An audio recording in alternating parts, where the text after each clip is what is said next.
panel discussion, which is in this segment. Very interesting panel discussion this is. And this time the panelists are none other than our partner OEMs. Okay, so I'll read out their names. I request the partner OEMs representatives to please come up on the stage, occupy one of these seats here at the center. And please welcome them with a big round of applause. To begin with, Kinil Sanghavi, Channel Development Manager India for Rubrik. Can we have Mr. Vikas Bajaj, Director Enterprise Sales, Dell. Next up, Mr. Jithesh Chembil, Head Channels India for Pure Storage. We have Mr. Mangesh Surve, Senior Director, Technology Solutions Architect and Tech Sales, Red Hat. And we also have, last but not the least, Mr. Shekhar Sharma, Principal Process Architect, Global Accounts, Automation Anywhere. Keep clapping, guys, come on. Our partners, OEMs, up on the stage for the panel discussion. Thank you so much, all our partners and the representatives, for accepting our invite and being a part of this panel discussion. And to moderate the same, may I request Mushtaq sir and Israel sir to please come up on the stage. Our moderators for this panel discussion. Big round of applause for them. Come on, guys. By the way, this insightful panel discussion is aimed towards discussing the industry direction and how Lauren and the OEMs can work together to ensure that we stay ahead of the competition. So over to you, moderators. Thank you. Hello. Thank you. Thank you so much, Abhijit. Round of applause for Abhijit for kicking us off. Thank you, gentlemen. Thank you so much for being here with us. I hope you had a lovely lunch. Did you guys all have a lovely lunch? All right, thank you. So I remember when I first joined Lauren, Kyle hired me about 4.5, 5 years back. And after a week of training, my first job was to give the Lauren presentation. And I remember he asked me a question. Who's our biggest customer, number one customer? So I remember it was one of the bank, and then I named the bank. He says, no. Then he said, is this? He said, no. Then I gave up.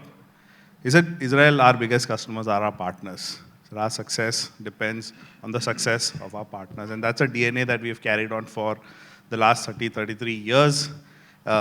It's the value that Raul and Kanchan have built and we continue to carry. So you're very valuable to us. You're at the foundation of our success and we continue to build and innovate along with you. So thank you for your commitment and partnership with us.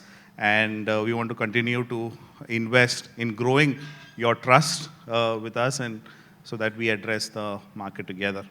So I'd love to hand it over to Mushtaq to kick us off and get your insights on a couple of things. Thank you, Israel. So thank you so much, all of you, really, to taking time out and being part of this panel discussion. The idea is to have some conversations with you, and the team really can have some insights on how the partnership is really working and what is in it for you, what is in it for us, and things like that. So for my first question, and any one of you can really, start. So what we want to know is, what is, like as an OEM, what is your primary motivation to first get into a partnership with somebody like Lauren and continue with this, because it's difficult these days. Competition is too high and it's like hundreds and thousands of partners in the Mumbai ecosystem or the country ecosystem. So I would like to hear from you, Aston. How do we really, what is your motivation? And that will really help us maybe improve and work further. So Mushtaq, I'll start. So, what's the name of the gentleman who's moderating the show? Abhijit Abhijit आपकी शायरी सुन के ना मुझे भी लगा कि नहीं, लेकिन आपने अच्छी शायरी की और मैंने चैट जीपीटी से नहीं बनाई है, तो मैंने थोड़ा सोचा कि अगर सवाल पूछा जाएगा तो स्टार्ट शायरी से करेंगे, इसीलिए मैं वेट कर रहा था। ठीक है, आपने बोला OEM to partner, partner to OEM, तो अब असली में जो OEM है वो आप या आप जैसे पार्टनर्स के लिए क्या बोलेगा? तुमसे रूठ कर कहां जी पाएंगे, तुमसे रूठ कर कहां जीत पाएंगे, जहां तुम ले जाओगे वहीं हम आएंगे। हम कोई वक्त नहीं है हमदम, लेकिन तुम्हारे खातिर चले आएंगे।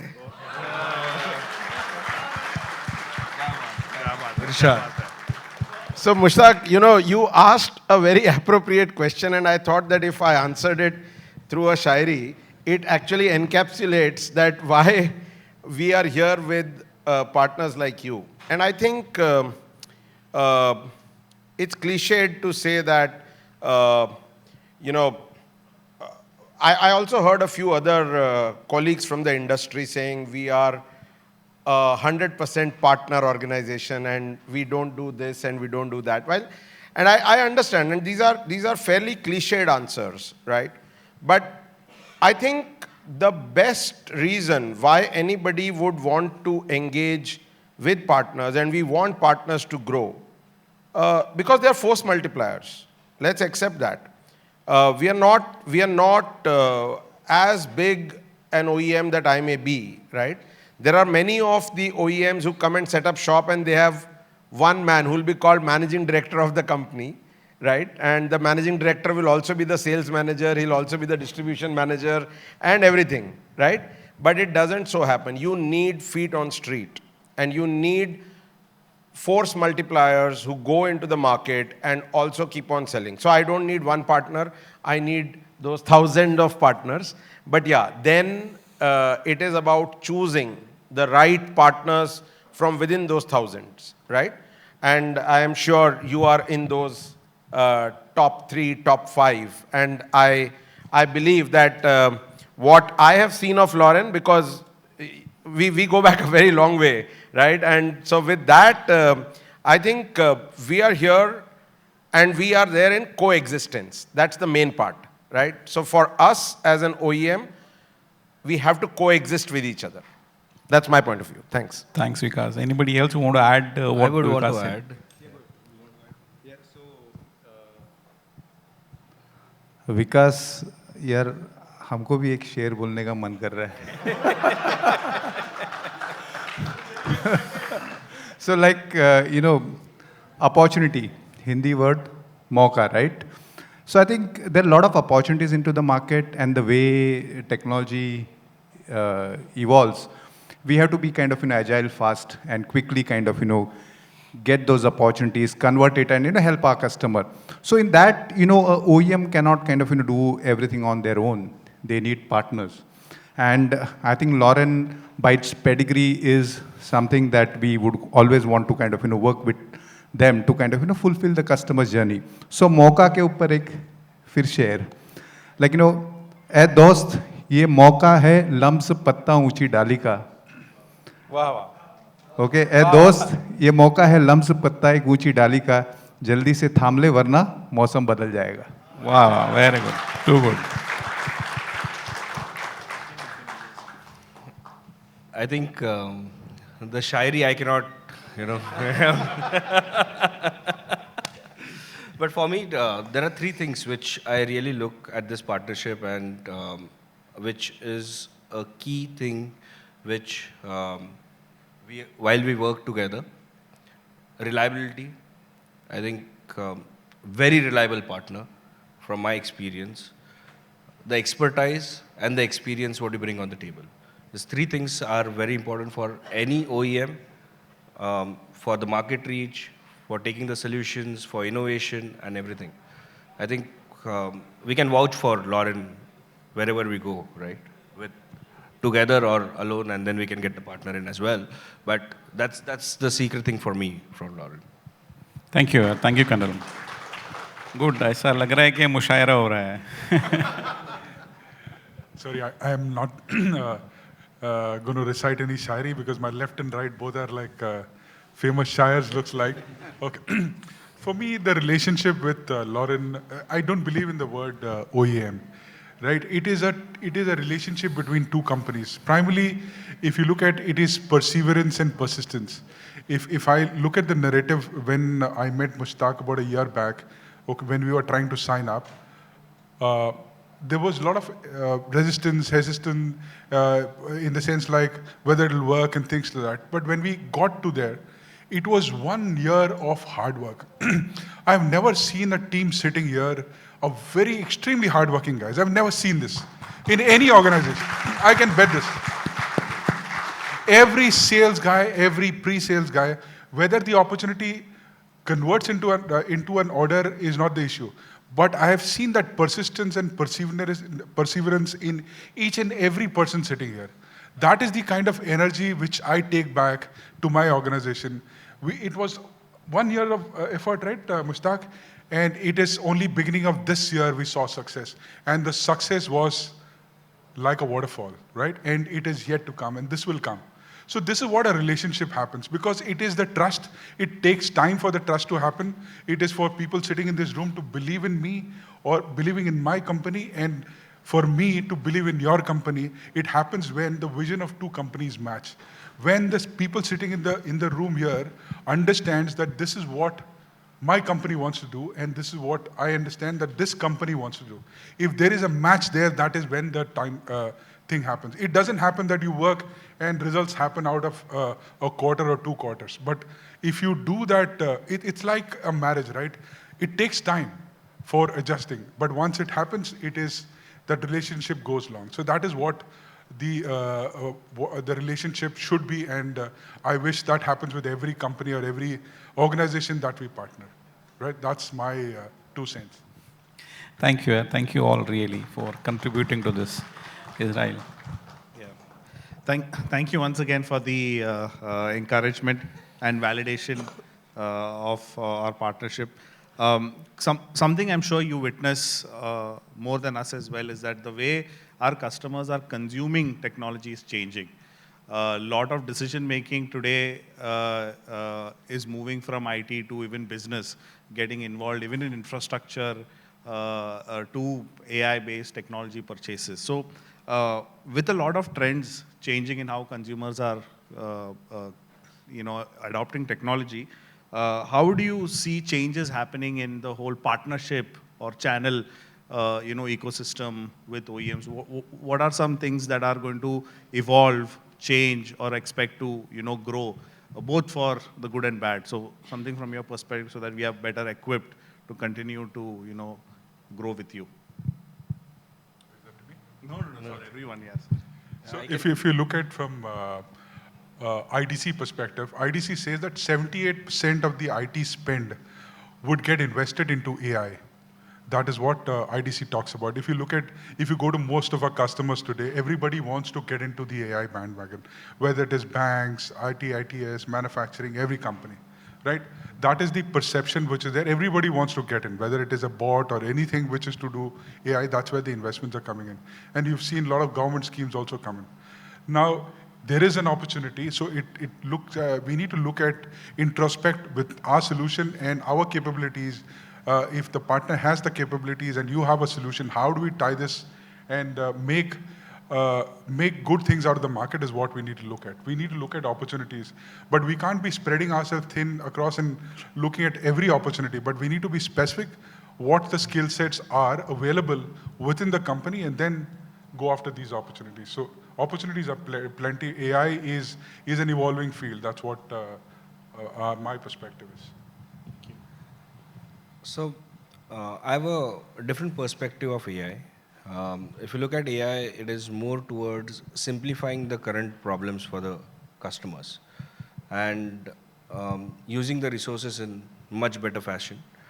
I think the industry would move towards a better value proposition than the product itself. and what value proposition, what problems you'll solve with the AIs. So the investments would be more towards creating that particular solution which will actually help the business, which you spoke about. And then it translates into cost, operation efficiency, and all those things, right?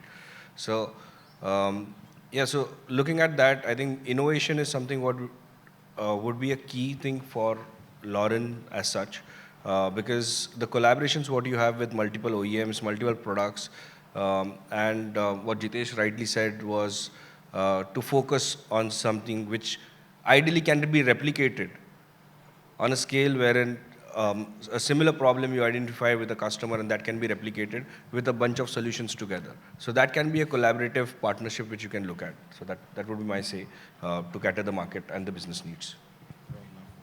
Yeah, I think, see, there is a huge opportunity for someone like Lauren and us jointly onto the field to co-create solutions. Because what happens is, people are into experimentation, and when the experimentation needs to gain some shape, and then post that, it has to kind of see a proposal which basically tells them that okay, this is how it'll get into production.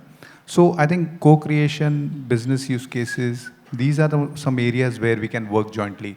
From a product portfolio point of view, there are a lot of options, which you can take to the customer. But someone has to sit on those use cases, work with the customer, and get it done. Also, conventional way of doing AI or analytics, and with Gen AI, the way you do analytics is totally different. Like, earlier, if I were to do sentiment analytics, I had to kind of, get a lot of data curated. I had to do a lot of quality work, create a data model, get into it, and then eventually look at consuming it. Today, the Gen AI model, you just need to kind of, pump them with the data, and the data itself kind of, trains the model, and you kind of, something simple like sentiment analytics is just out of the box. So again, I mentioned Mocha in the beginning, opportunity in the beginning. Speed is of the essence, and if we all can work jointly, for sure there is a lot of opportunity into the market. Shekhar, I love your take. Yeah. So I echo with what everyone has said, but AI is here to stay, for sure. Now, what we need to understand is how people consume AI. So there is a risk factor attached to AI from the data security perspective. So one need to adapt to that change so that one can have the efficiency which is needed for the business to grow in leaps and bounds, at the same time ensure the data security and adapt to the transformation that comes into the play. Okay. Now, how we can have that symbiotic relationship is more important. One is having the solution, having the OEM who can give you the product, which is AI integrated solutions over there. But at the same time, it is equally important for people who understand the solution and implement that solution where partner comes into the play. So your understanding of AI and implementing solution in the time-bound fashion for the customers becomes a pivotal importance from this digital transformation journey. And that will transcend the world in next couple of years. So that's my take on this. So, you asked a question that how do you differentiate and whether AI plays a role in it or not. Look at it from all the people who are sitting over here who have to go and then sell this, right? So consider like this. Today, how many of you have gone and made your avatars on Ghibli Studio? How many? 1, 2, 3, 4, right? And I hope all of you are millennials, because I tried doing that, and I went home and I told my sons that I am building a Ghibli style avatar for me, and they said, "Oh my God, which generation are you from?" So I said, yeah, I am not a Gen Z, but I am doing that. Now just put that in perspective with your customers, right? Everybody wants to do AI, right? What is the AI? See, Ghibli style art studio was something fun, and it caught the eye, and suddenly Sam Altman had to make an announcement that please allow my team to sleep because there are so many people inputting the data, right? And now there's another set of people who are saying, oh, you know what? They're taking all your images and they'll store it with themselves, right? Now, so there will always be two types of people who will come and talk about this. But I give you this example because the Ghibli style art is for fun. But when you go and talk to customers, they are not doing this for fun, right? They are doing this to solve some business problems, right? And at the same time, we continue to have our traditional approach of going and telling the customer that please tell me your problem and let me see whether that can be solved by AI or not. I think we got to change our approach also. Most customers today want to see what you bring onto the table, right? So if in the good old days we would go and say, sir, I'll come and do a POC. I will give you a box to try, right? Or I'll spend time with you. Today, most customers are saying, okay, what do you have ready-made? Show me. First you show me, and then I'll see whether it meets my objectives or not, right? And from that perspective, I think all organizations, you can partner with any 5 who are sitting here, or maybe another 10 whom you are outside of the 5 people who are sitting over here. But create that uniqueness or value which you can go and talk to your customers, and then the customers will say, aha, I like this. This is what I want. Because we'll have to leave the traditional approach of going and saying, sir, what problem do you have? Because everybody will then give you a laundry list and we will go all over the place. So that's my perspective. Well, I really liked the approach that you said, that this is something that we've been thinking as well.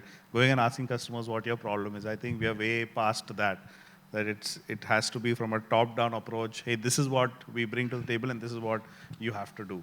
I think most of them answered our second question already as well, and thank you for those insightful answers. I'd just like to pivot a little bit into the conversation that we are having. All of us mentioned that customers want to adopt AI, investments are growing in AI. But one of the sense that while we see a lot of interest and passion, something that we are learning, as well as that, please correct me if you agree with me, that most customers don't seem to be AI ready 100% yet. There's a major challenge on their infrastructure side.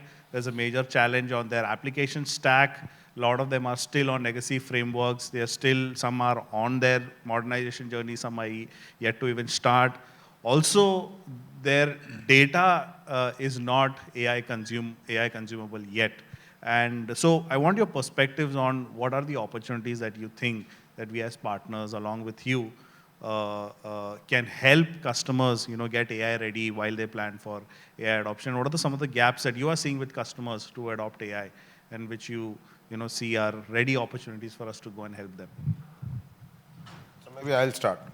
So see, most customers are not, it's not that they are not AI ready. They are fearful today because one wrong move, let's say they announce, let's say with a lot of fanfare, some customer announced that here I have something. Until it was an AI bot, let's say your Swiggy, Zomatos of the world would say, where is my order? And you would get an answer that the agent has left, and it was a canned thing. But the minute it became that it was not from those set of observations, they said, would you like to speak to an agent, right? And the real difference that AI is going to make once this agent becomes an agentic AI, right? Because only then will the real thing start. I mean, put it in perspective for your own self or for all us people as well, right? We just said that we require force multipliers, we require feet on street, right? Why not we require an agent and you have it on your website, and a customer comes on your website and says, I want to buy Dell servers, I want to buy Pure Storage, and I want to buy Rubrik backup, right?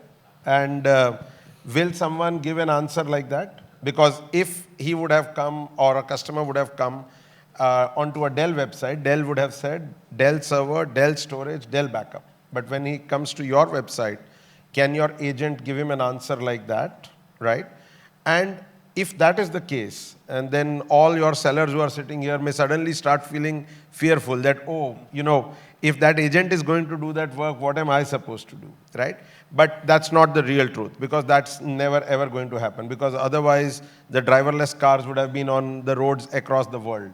We have not seen that kind of development. It will progressively come, and it will come in areas where it wasn't earlier. So to me, it's about going, and I'll again come back to the same point, that this is about brainstorming within ourselves and within a close set of customers. So if you deal with banks, or if you deal with, say, pharma companies, there could be some of the low-end problems where even if there are some mistakes that get committed, or if some hallucination happens with the AI, it's okay. What you don't want is what Google Gemini had to go through, right? That they announced it with fanfare and then it started giving hallucinating answers. So for every AI-led opportunity, right, the first thing is to identify whether or not the customer is ready to take that plunge. Because the customer will have to really, really stick his neck out and say, I am making this process AI'd, right? See, once that is decided, you want a box, I'll give you a box, right? That's not a problem. But the first part over here is that the customer has to really believe that he's going to AI a particular object or AI a particular process. This is the same thing that happened maybe 7-8 years ago when ERP was coming, not 7-8 years, maybe 20 years ago, when ERP was coming in, right? Everybody was fearful. Can SAP do everything? Can something happen? But over a period of time, it's evolved, and it's now nobody talks that, oh, is ERP necessary or is ERP going to happen? This is the same phase. We are in an extremely nascent stage right now, but the amount of time ERP took to catch everybody's attention, I think AI will do it in 1/4 of that time. Mangesh, I'd like your take on this. Yeah, so Israel will build that website on OpenShift AI.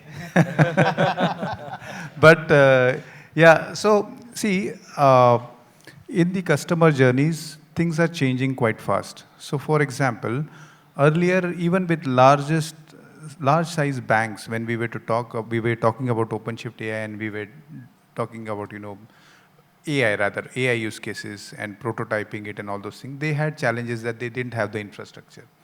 But with time, things, I mean, that was like, a year back, but now in last 4-5 months, there are options that are available to the customer, wherein, they can leverage some of the existing hardware which is available in the market, and at the same time, there's additional hardware that is coming up from each of the OEMs which can be leveraged. What has changed? Something has changed over there, right? The technology has also changed from what it was earlier. So that needs to be communicated to the customer that, hey, if you have an infrastructure problem, today you have a lot of alternatives. And you have a lot of alternatives on the optimization solution, the software solution which sits on top of it, which makes your project viable. So that is one thing that has changed. Also, see, for the customer, if we can pick up some of the low-hanging fruit and make them successful. Like, for example, if there is a app modernization that has already happened, and there is an application which is kind of, state-of-the-art microservices based, which we all have kind of, worked on many such projects, right? If it is there, then, how could I infuse that with AI? And, I mean, like, I can talk for OpenShift. So OpenShift allows that, it gives you option to develop the microservice-based application, but at the same time, the same platform also gives you option to, bring in the AI capabilities through which you can kind of then infuse the application with AI. So we really need to know, what journey the customer is into. And I think that's again an opportunity for Lauren, because you have this big advantage, like, you can tie all of us together and build a solution and give it to the customer. So the customers' journeys are evolving. See, today, if you look at it, there are niche AI companies who have AI-based products which are doing really good, okay? And some of the enterprises, there is a fatigue that, hey, we've been talking AI for a year and a half, and we've not really achieved anything out of that. So maybe, you can think of, getting some of these niche guys who have kind of, developed something which is giving outcome, some of these ISVs, get them onto our platforms and take it to the customer. I think that is one way that you can look at it. I'll just add to what both of you have said. See, from my experience, when you talk to a customer, you need to understand that it is very new domain for customer to enter into AI. Now they are, I would not say completely unaware of it, but they have some kind of a resistance or kind of a fear that if I do this, what will happen? What is at stake for me? So I think to give them comfort, what you need to do is you need to understand first their business. So if you understand their business, you can give them comfort that you know their problem areas. Second thing is your stack of offering. So you understand the business, you give your stack of offering to them, and the most important thing is what solution you will be providing them with minimum changes in their infrastructure or the underlying applications. See, all applications and all infrastructure today, if we have to look at it, everyone is AI ready. Some or the other way, everyone is driving that change. It's just that customer is not aware of this. We have to make them aware. So let's talk about, we have taken one example of BFSI. So let's talk about BFSI, where data security is one of the pivotal concerns. I'll give one example. So in one of our customers, we have done the implementation of agentic AI in the tax operations. So when we talk about tax operations from the automation standpoint, it seems to be very complex kind of a solution. But if you understand what you can do in that and how agentic AI will transform their business, you will see that people will adapt to that change very fast. And the example that I'm trying to give you over here, we have seen that customer has quoted back multi-million-dollar benefit in just a couple of months after adopting the agentic AI. It was not only the solution, but the solution approach, where initially they were operating in a decentralized manner. We helped them to form a solution in a centralized manner and then implement agentic AI. So it's more that we know our stuff and we know what is coming and what we can offer them to the best knowledge. So customer will definitely come on board with us. So that is here, the symbiotic relationship again, like you have exposure to all of us. We have our offering with you, and you have got the capability to deliver that to the customer. We can front end both together to the customer and offer the solution, or you can choose to go individual as well, and we can support you from the back end. So both options are possible. It's just that we need to understand the pain area and pain pulse of the customer. I'll just add just one point on this. Innovation journeys is one very good way. So we do conduct open innovation lab sessions with the customer, and customer do come out, like initial 2-3 days is absolutely non-technical discussion, purely business conversation. And in that, they do come out with, what are the use cases. I can tell you, we have, and also government is doing a lot. I mean, like the way, it has kind of given contract to some of the data center players in terms of, building the AI capability in the country is amazing. One such, partner that we are working with already has huge farm of GPUs that you can leverage onto. So again, the innovation lab or something of those sorts is very, very important. I'll just tell you a couple of examples where we are working. So one customer for application developer productivity, only for improving developer productivity, they have implemented, a generative AI solution.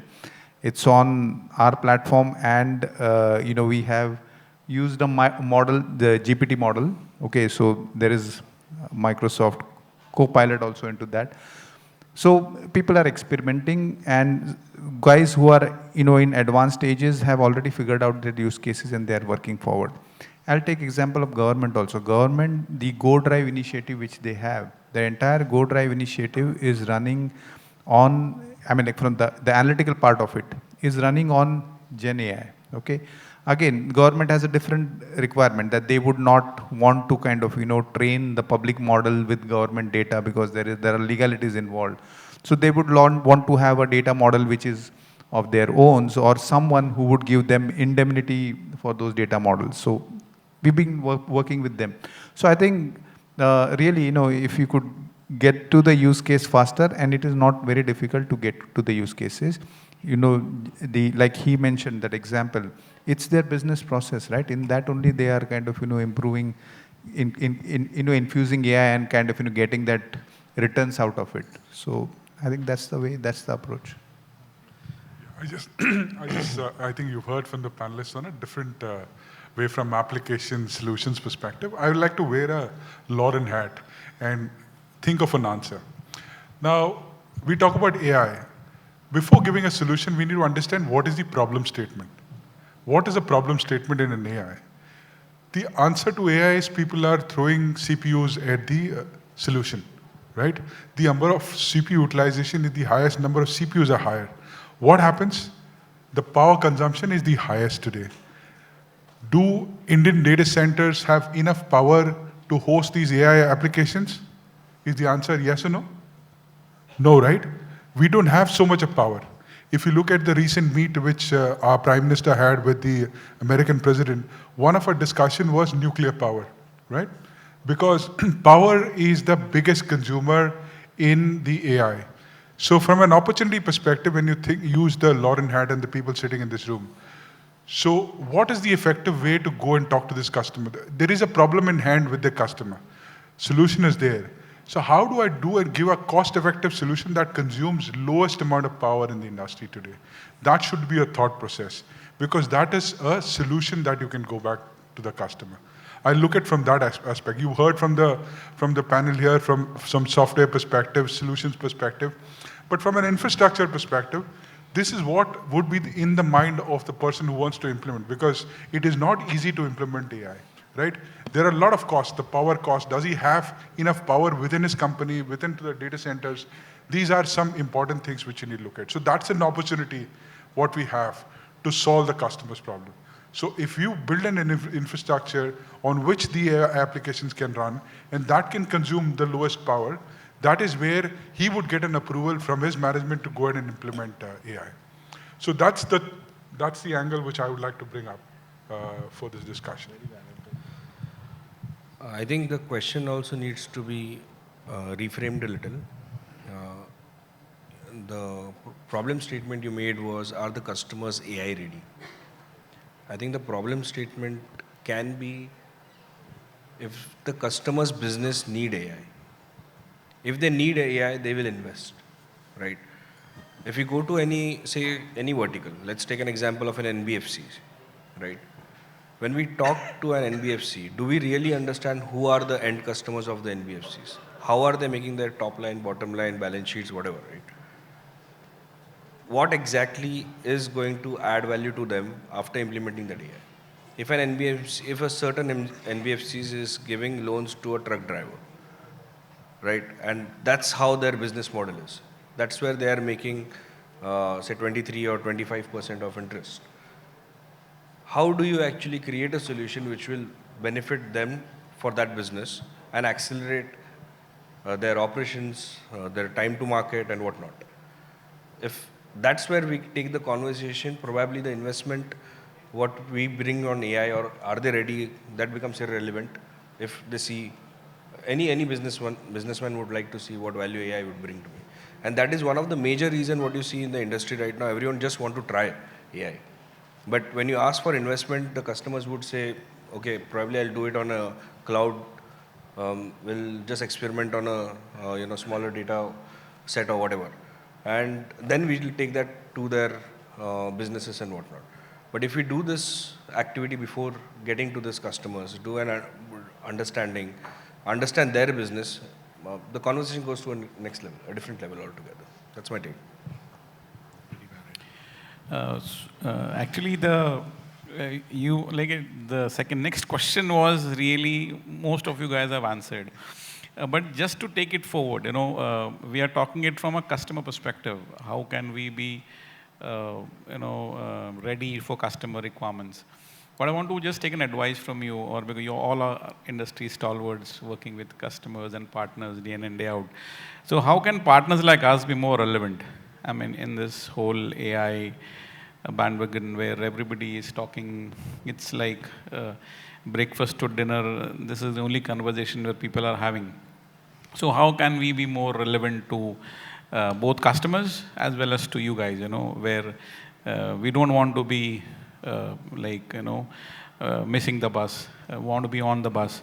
But at the same time, we want to be sure that the bus is the right bus. So just, maybe a couple of points on that. So I'll just expand on, what Jithesh was mentioning on power consumption, right? Power is a big problem that we have. Now, you could, apply your mind to that, is there a technology with any of us over here to kind of, take care of that? So, from Red Hat, there are options, you can look at the virtualized, models that we can look at. And you can look at optimization, you can look at inferences, wherein, the same set of infrastructure can be used by various consumers that are their departments, or you could logically segregate. So, I think the answer is that, you leverage all of us to find out a optimized solution for the customer, which basically is kind of palatable to them. One is financially, and of course, on the business return. And also, if you were to ask me, is there a solution? I can tell you within this table itself, you'll get a solution, and we can work with you. You can take it to the market. So Mushtaq, you put it rightly, that you want to get into the right bus, right? And see, as a business leader, what would you tell, what do I tell my team members, and what should you tell your team members?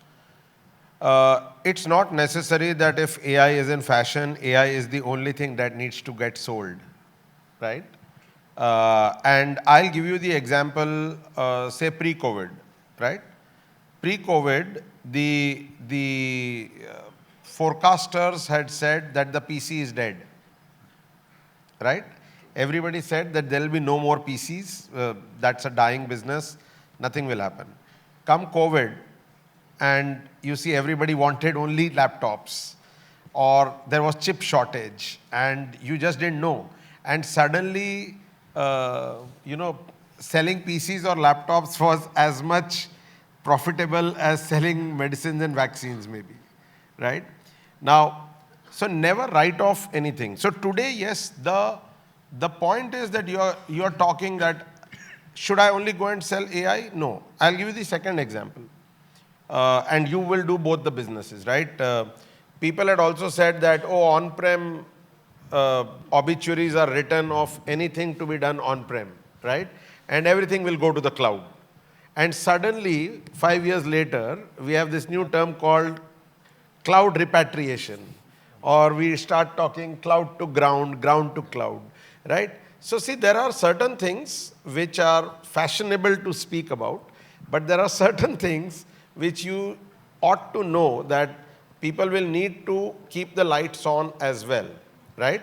Now, you don't make a selection that I'll sell only the fanciest of stuff, or I'll sell the most basic of stuff. But in your bus, you should have those various sections. Both of them. Yeah. you should have various sections. You should say, okay, I have a triple-decker bus and not a double-decker bus, so, right? On the topmost deck, there is AI. But if you want to go to that deck, there is stuff available on both the decks below. Please have a look at that. And if you end up buying something, believe me, I'll take you to the third deck, right? And I think every seller has to build that into his or her own mind, right? You can take both the strategies. You can go and start painting a canvas of AI-led solutions and eventually bring the customer down to buying something else, or start the other way around, that let's talk some basics, and if you are evolved enough, buy this fancy AI stuff also. Thanks, Vikas. Anybody else want to add something, Jitesh or? Yeah, I'll just. Yeah, my suggestion would be to pick and choose your battle because see, I agree to what Vikas says that because the word fancy of AI, that doesn't mean that we need to be in every opportunity. You need to pick and choose your battle because there are specific AIs that we can actually go after. It brings in, look at a opportunity that brings in every aspect of your business. You have your sales team, your pre-sales team, your delivery team, your like the team which Israel owns, the application team. If all these teams put together can derive a solution where every organization within the organization is able to grow and give a solution out, I think that should be the solution that you would go and pitch within the kind of set of solutions which are available. I think you should build expertise, then getting a new person into the block and creating a solution around that. It is always better to look at the kind of expertise that you have, stitch the whole solution out, and you can pick and choose the battle, pick and choose those opportunities where you can provide the solution within the team. I think that makes more sense because expertise are already available. It's easier because then you know that this is an opportunity. If I put in efforts, I will win, right? Pick and choose those battles and take it forward. That's what my suggestion would be. So thanks all of you. Over to you, Israel. So one final question. We'll all get off the AI bus and we reached home now. We're back home, and now the final question to all of you is that both from a short-term perspective for this financial year, we are kicking off our financial year. Some of you have already kicked off a quarter back. What is your expectations from us? How can we serve you better? How can we jointly serve customers, both from a tech perspective, sales efforts, from our strategy? What do you want us to do better this year? And what do you expect us to deliver for you from a 3-year, 5-year perspectives as well? How can we do better and win together? So this is for not just for us, but for all our team members here. There are leaders across different functions. This is for them to take back and build into their KPIs and plans. So I love all of you, to take a stab at it. So it's a very new partnership for Rubrik and Lauren, and we have just started investing, and amongst the very few partners, Lauren was one of our top partners whom we reached out to and want to actually partner with you. While we are just in a stage where we are investing a lot in the India market, and this year for us is going to be a build year, where we are going to build the entire ecosystem, and we'll pick and choose which verticals or which businesses we want to target across, and with the partnerships. And this is from a long-term perspective what we are looking at. The next year probably, or probably say 1.5 years down the line, we see that is when we will want to scale, right? So this year is definitely to build the expertise all together, align the vision what Lauren and Rubrik we both have together, and then get into the market, create a good GTM which is sustainable as well as reliable, and bring in a lot of transparency and trust for us. I think I can go next. First is, I liked what Vikas mentioned, that, there is another deck that we can kind of, sell and get to then the top layer, whatever it is. So much so that, if there is a requirement in the market which you feel was earlier being served by our products and now it is not there for some reason, and you want that, enhancement or that kind of stream back, we have seen that some of the customers demanded that. We kind of went back to engineering, made some changes, came back, worked with some of the partners, and it has opened up a absolutely new addressable market for us. So I just wanted to just kind of call out something which was synergetic, which I observed in the market recently. And these are all based on events that happen in the market. I'll just give you a hint over here. CloudStrike had happened and many data centers were down. So basis of that, there was some product enhancement requirement that came to us, which the customer wanted as an alternate solution, and we gave them. Now, coming back to what can we do jointly together, I think there is lots that we can do jointly together. If you look at each of the OEMs, I'm sure they're doing extremely well. I'll talk for myself. So from Red Hat's point of view, we are growing year on year phenomenally well, double-digit growths, and there are certain categories which are doing extremely well. First is the app modernization, Kubernetes container world. We are doing phenomenally well. I think that's one area where you can kind of, we are already doing work, but that's one area we can even grow further over there, because we are growing and there is an opportunity for you in that. Second is on the infrastructure part. I think that's one area where whatever customer we go to and we talk to, when they are saying that you are welcome, we want to talk to you. Okay, so that's one area where we can kind of jointly work together, and it's also growing phenomenally well for us in terms of the number of customers that we are signing up. So that's one area that we can work on too. So AI part is something that we can look at. We are making some announcements. You would see that in our May announcements, it will come up. I think we're doing something very path-breaking in that field, wherein we are trying to solve the customer problem of listening to the market and not pushing our data models, but looking at what the market wants. So there is something that we're doing over there. Maybe you can just keep a tap on that, and probably we can circle back to connect, and we can kind of take that forward as well. That's one thing. And the other thing is let's meet more. And I think, and we spoke over lunch as well, if we have a whiteboard session where we are discussing a customer problem, we are moving forward. So that should happen. If that happens, I think forget about 1 year, 2 year, 5, 10, 15 years, we'll be together growing the way we want to grow. So actually, this question, if you look at, should be answered by the team sitting here, right? I can put a number, you should grow at 50%, 100%, doesn't matter. But it is the people sitting in this room, the sales, pre-sales, and the delivery team. That is the conviction. It has to come within, that I need to grow more than the market grows. If that conviction comes in each and every individual sitting in this room, I think I am home. If that is a thought process, I'm sure most of you would have got your goal sheets done because your new year is start. But if that thought process seeks into your mind that I need to grow more than the market grows, if that thought process comes in, all these growth figures which we talk about, it's easier for Dinesh or Mushtaq or anybody sitting in this room to create their numbers. Because that is something, it is all in the mind, right? If you have that thought process, you go back and look at the kind of, it's the war room, right? You look at this list of accounts, that this is the account which will grow, this is where I need to invest time. If that planning or thought process comes in, I think we sitting here, people sitting here are not the right guys to answer that question. It is the people sitting in this room has to answer this question.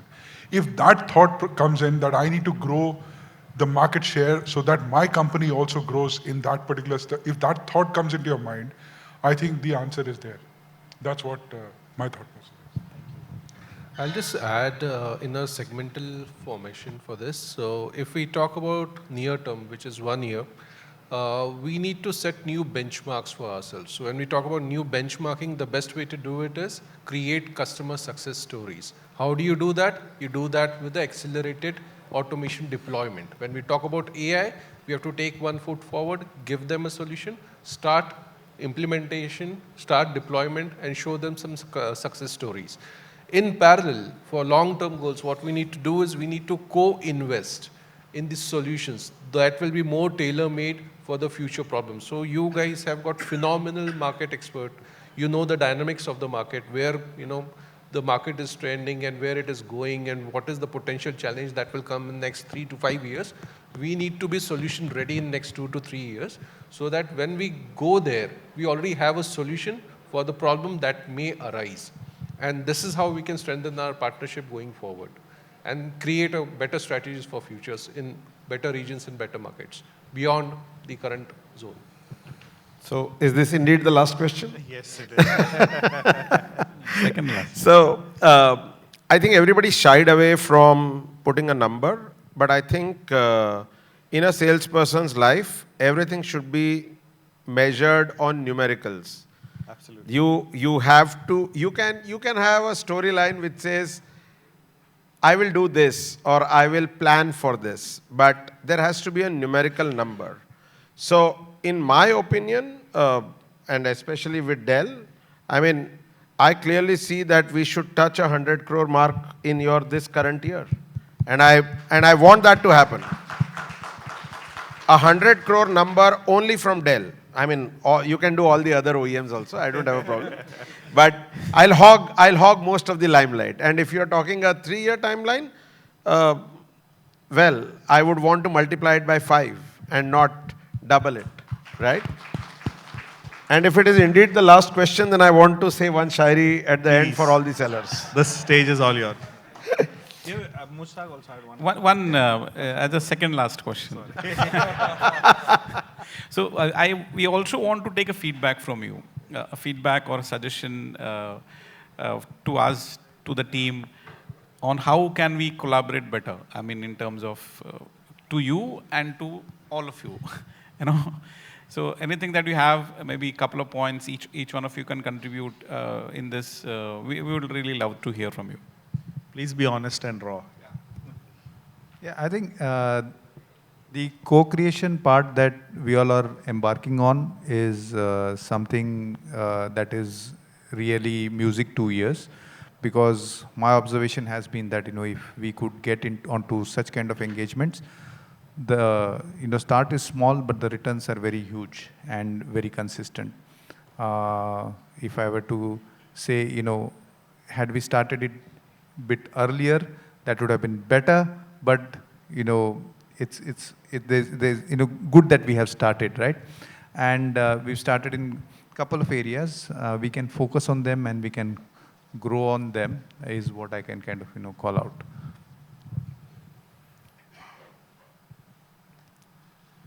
So I feel on the field, right, lot of account managers don't know the value of Lauren. And while we try to have our own sessions, we do all those things, I think when it comes to the ground level, when everyone talks to each other, there should be some way where you present the entire value proposition, the alliances, you know, the way how you build the entire ecosystem, and what value you can add to the OEM and what do you expect from the OEM. You need to be very blunt and honest about it.